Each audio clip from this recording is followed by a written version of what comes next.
Imagine not being able to read the paper because your hands were shaking. Imagine not being able to read newsprint as your world faded to black.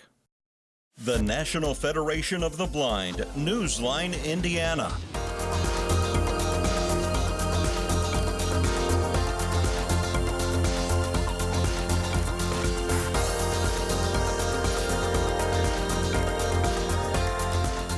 With your host, Lee Martin, and co-host, Florence Myers-McSwine.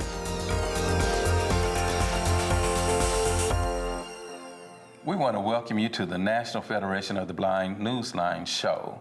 Once again, we want to thank you for taking the time out to view our show as we reach out to many citizens throughout the state of Indiana with a great product from the National Federation of the Blind.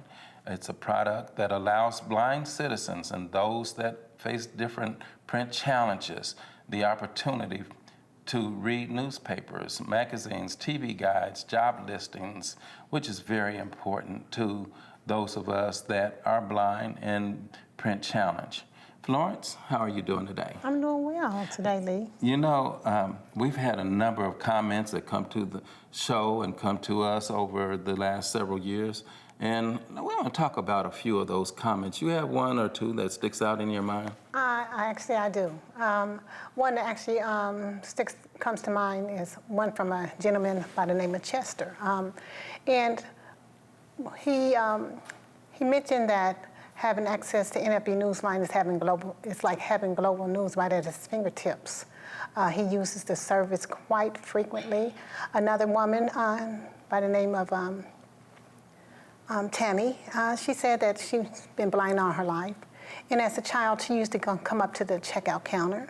And there used to be magazines right next to the counter, and she would rub her fingers across the magazines and wonder what was in those magazines. And she said now, thanks to NFB Newsline, she can read what's in those magazines, and she loves NFB Newsline as well. I remember that story with Tammy and how she used to have stacks of Braille books and Braille magazines and things of that nature where she would just read everything in Braille. And sometimes they stacked as tall as she was, you know, as a child. Wow. So that's great to know that you can transition and keep up with what's going on in our world and what's going on throughout our state through the state information channel that individuals can go to on NFB Newsline to find out about different resources that impacts you all the way from the school systems to the legislators, the vocational rehabilitation services, and on and on and on. So we're going to take a short pause, and we'll be right back with our guest for today's show, and I'm sure that you're going to enjoy our show today as we talk about a very important health issue. So stay tuned.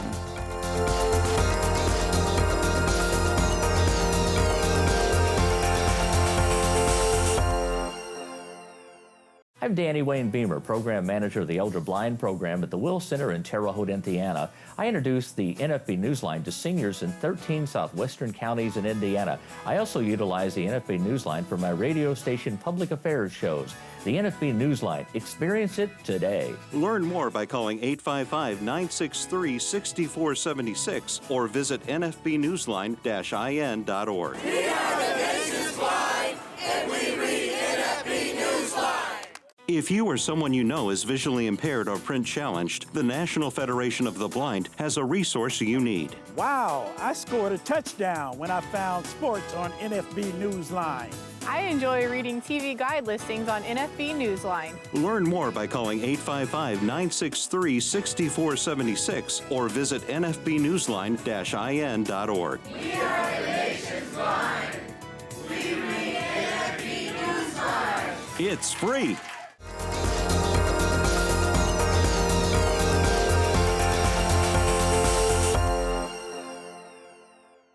Welcome to this week's National Federation of the Blind Newsline Indiana show. And today we have our special guest, Miss Loretta Dalton.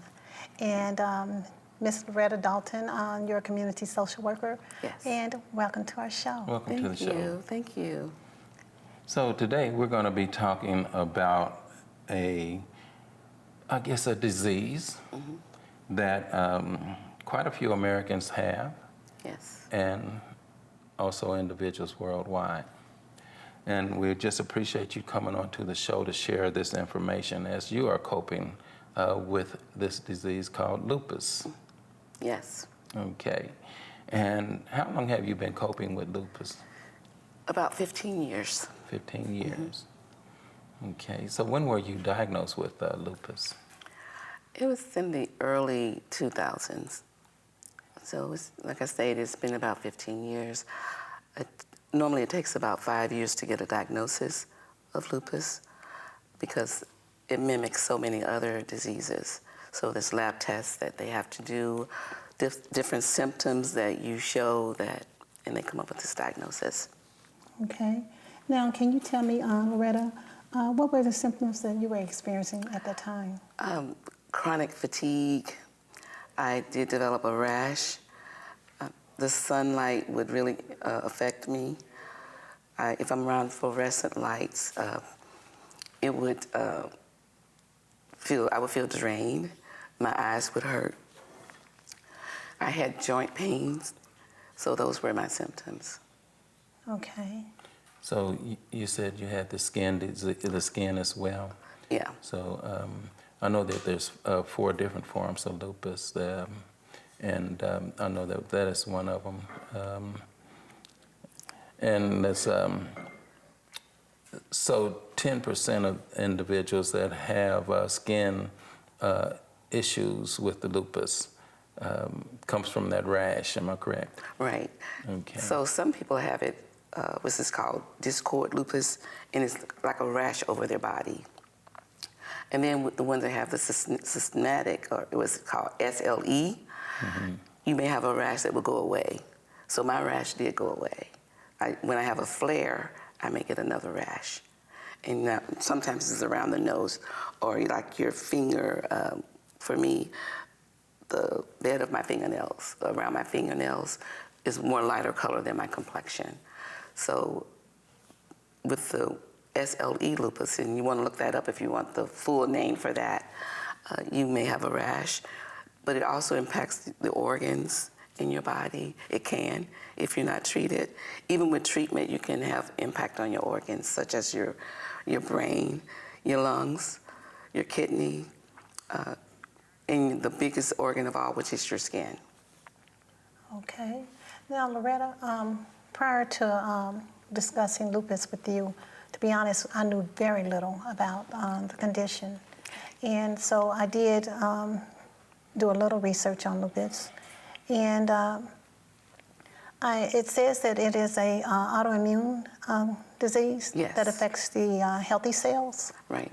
The white cells, they don't recognize the red cells as being good, so they attack them, thus weaken your immune system, which makes you more susceptible that you can get infections easier than other people.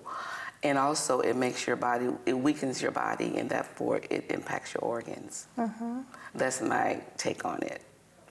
A provider, a doctor can, give you the information, can describe that a little bit better than me, but that's how I live with lupus, and that's my definition of it. Okay.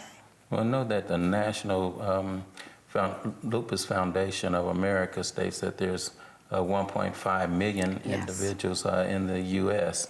that is coping with it, and over 5 million people worldwide that's coping with the certain forms of lupus.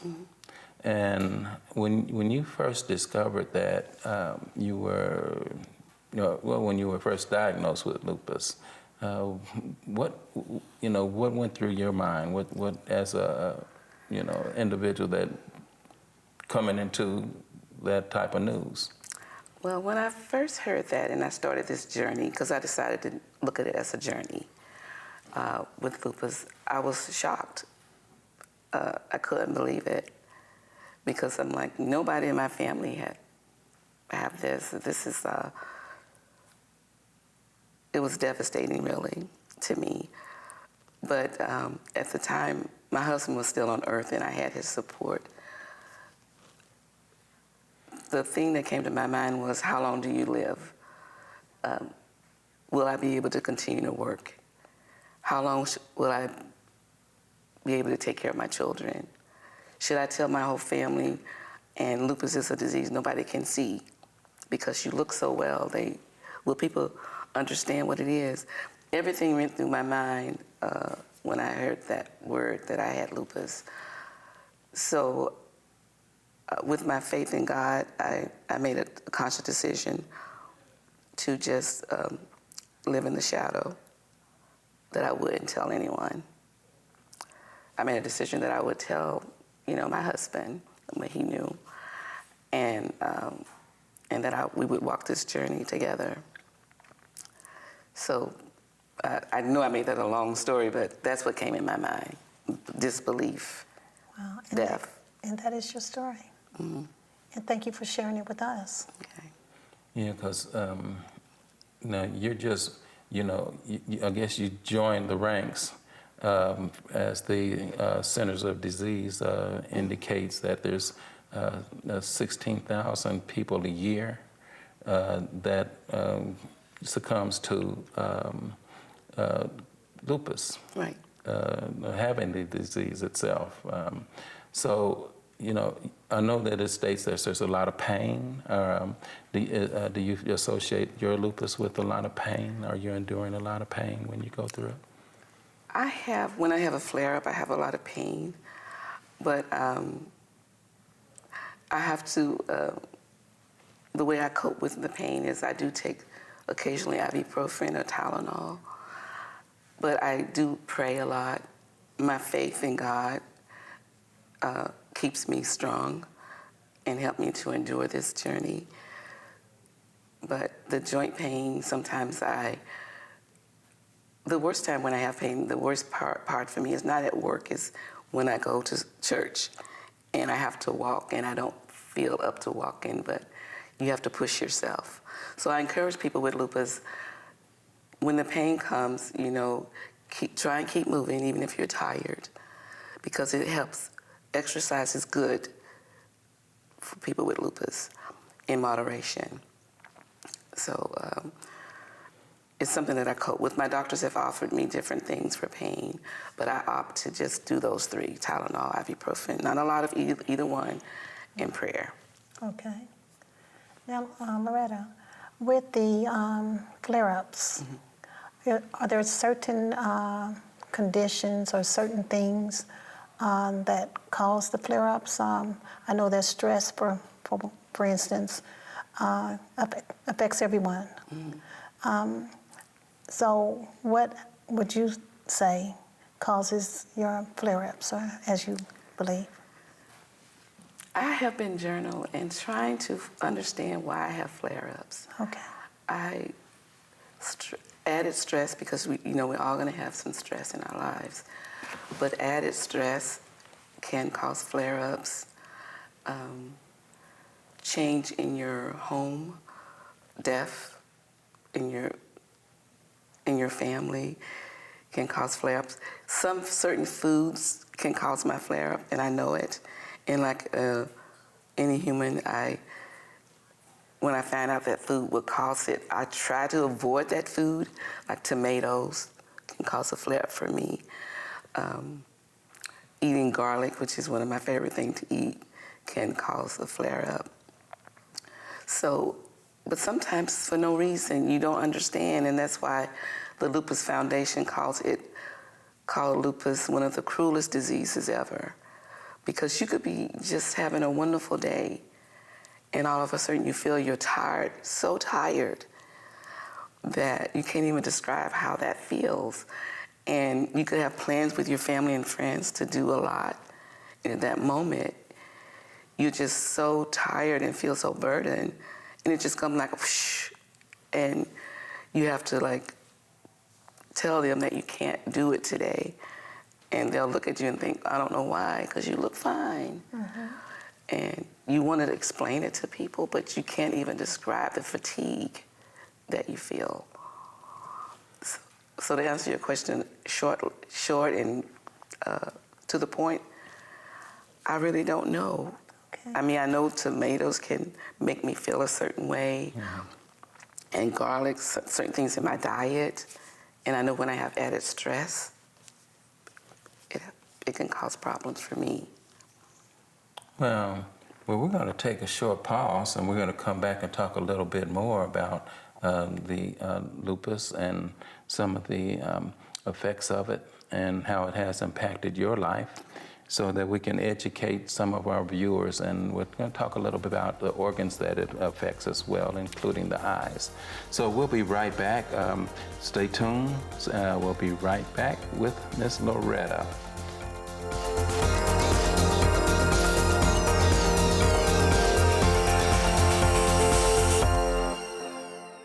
Thousands of Indiana residents feel isolated from the world due to vision problems. Thanks to the National Federation of the Blind, visually impaired Hoosiers can hear newspapers, circulars, and magazines from across the globe. I'm a Vietnam veteran. I'm blind. I read Stars and Stripes on NFB Newsline. Learn more by calling 855-963-6476 or visit nfbnewsline-in.org. Subscribe free to NFB Newsline.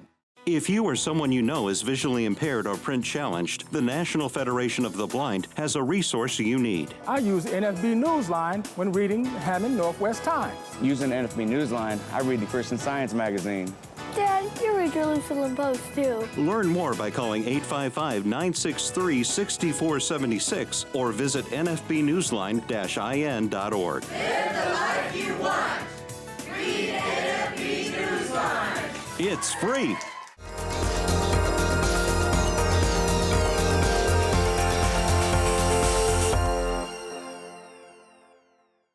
We want to welcome you back to the National Federation of the Blind Newsline show, and we're enjoying our conversation with Miss Loretta Dalton. She is a Community social worker. community social worker. Yes. Okay, so you were talking about the different forms of lupus and how you're coping with lupus. One of the things I wanted to ask you, you talked about the sunlight and how you avoid sunlight. Could you tell us some tips or tools that you use to avoid sunlight? What I do is I always have sunglasses, always. I have a pair in the car, in my office, in my home, in my purse. So you always, no matter if it's cloudy, you still want to wear your sunglasses to protect your eyes. You want to also wear a hat or a cap or a scarf, some type of covering over your eyes. And also it protects your skin, because people with lupus need to protect their skin. So we need to always wear sunscreen. But as far as the eyes, what I also do is in my office at work, the fluorescent lights, I had them to remove those. And I have 2 lamps on each side of my office that I use lamps with a shade over them. With your computer, you want to not use the computer screen more than 15 minutes at a time before you step away. You should also have a screen over your computer to protect your vision. Also, with your living with lupus on this journey, you should use eye drops to keep your eyes moist so they won't get dry. They're going to be dry. You have dry eyes anyway with lupus, but if you use the eye drops, however your doctor prescribed, for me, I use it 4 times a day. So that's how I protect my eyes. There's no guarantee that's going to work, because I'm on Plaquenil, which most lupus patients use Plaquenil when they're using medicine. So I go to my ophthalmologist twice a year and have my vision checked. And if things start to get, because people with lupus, their vision will be impacted. Mm-hmm. So, and at some point, if they have to keep taking this medicine. And there's no cure for this, so we have to use what medicine's available to us. Okay. And that was the question I was going to ask, if there is a cure for lupus. No. Okay.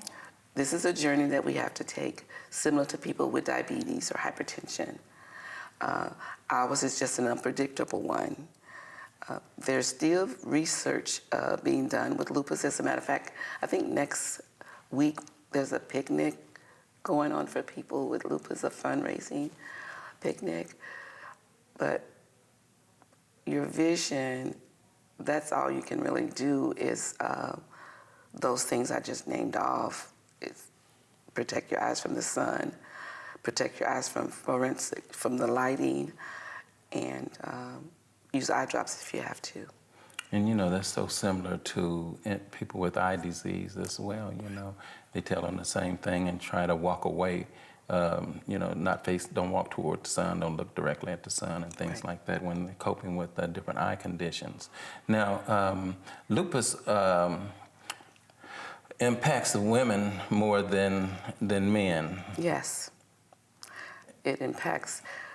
First, I want to say for lupus, it starts between the ages of 15 and 45. So it's women of childbearing age, which is very important to remember. And more women, of course, since it impacts us more, die from lupus. And unfortunately, the rate is going up, but it is my belief the rate is going up because more women are going to doctors and being tested than before. The rate of death is going up for women between the ages of 45 and 64. Well, so as far as ethnicity, it's more severe in people with color? Yes, people of color, blacks, Asian, Hispanics, the rate of getting lupus is higher in that group of people. Okay. And that's basically according to statistics right now. Right. As you mentioned, because more people are going to their doctors. And Loretta, you know, I think about how you said that a lot of people don't know or didn't know that you had lupus. And I know at the time that you were going through a lot of stress with the passing of your husband. I had no clue that you were also coping with lupus. Right. And I know that support is very important. And you find that you're getting support from your family and friends while you're on this journey? Well, watching this show, they're probably saying, she has lupus? Some of my friends. But I think I get support. I think because I've been on this journey for all these years, and I've just really instilled my faith in God that I do need that support, but I don't focus on it as much.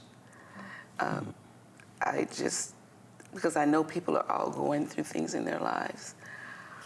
You know, one thing I wanted to ask you too, is it difficult to find healthcare providers when you're dealing with the lupus? Thank you for asking that question. I would say yes.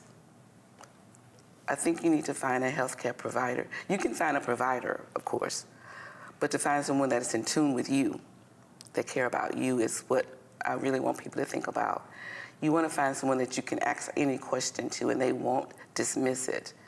You want to find a provider that is certified, that is specialized in lupus, but you want to connect with that person. So I feel that each person with lupus should have a PCP, a primary care provider, like a family practice or internal medicine. I have chosen internal medicine doctor. I have a rheumatologist, which is someone that specializes in lupus. I have an ophthalmologist, and you should also have a dentist. Because of lupus and the medicines you're on, those areas, those providers will be the key to you having a healthier life. Once your lupus gets to a stage where you have multiple flare-ups and it's impacting your organs, you may have to get a cardiologist, someone that specializes in heart disease, or a nephrologist, kidney, because lupus does impact the kidney at a high rate, especially in women of color. It may impact anyone with lupus, but it does. So you need a nephrologist. But your rheumatologist and your primary care doctor will direct you when you need those providers. Well, But always get a provider that you connect to. If they dismiss you, they don't want to hear your questions, then you need to start searching for someone else, because you only have one body and one life, and you want to live it to your fullest. Well, we're going to take a pause on that one, and we'll be right back to speak more with Miss Loretta Dalton.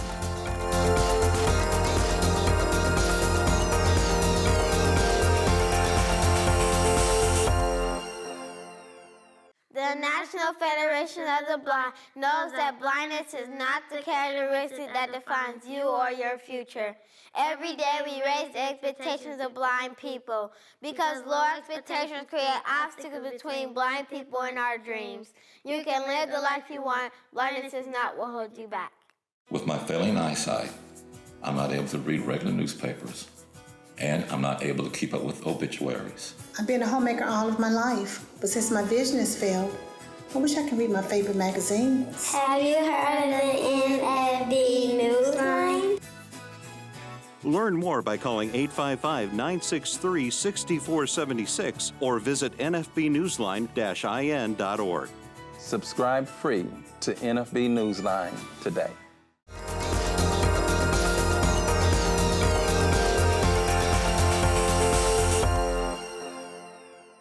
Welcome to the conclusion of the National Federation of the Blind Newsline Indiana show.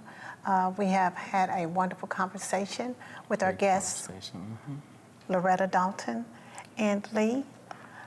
Yes, Loretta, we just want to thank you just coming in for this particular portion, and we're going to continue our show for the second week.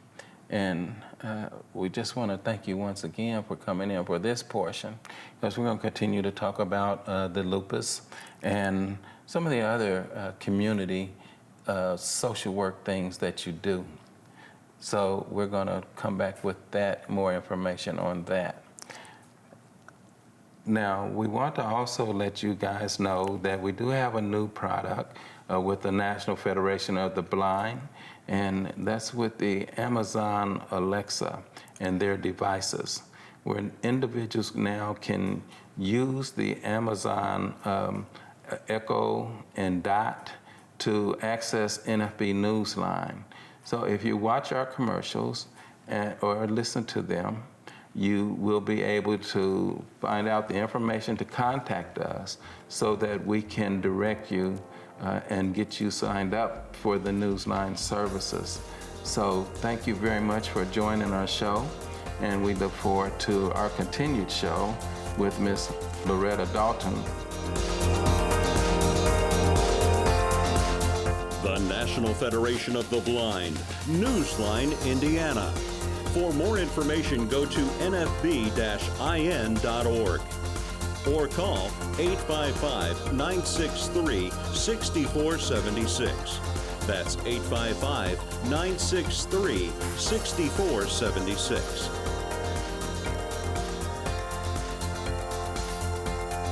The National Federation of the Blind encourages you to live the life you want.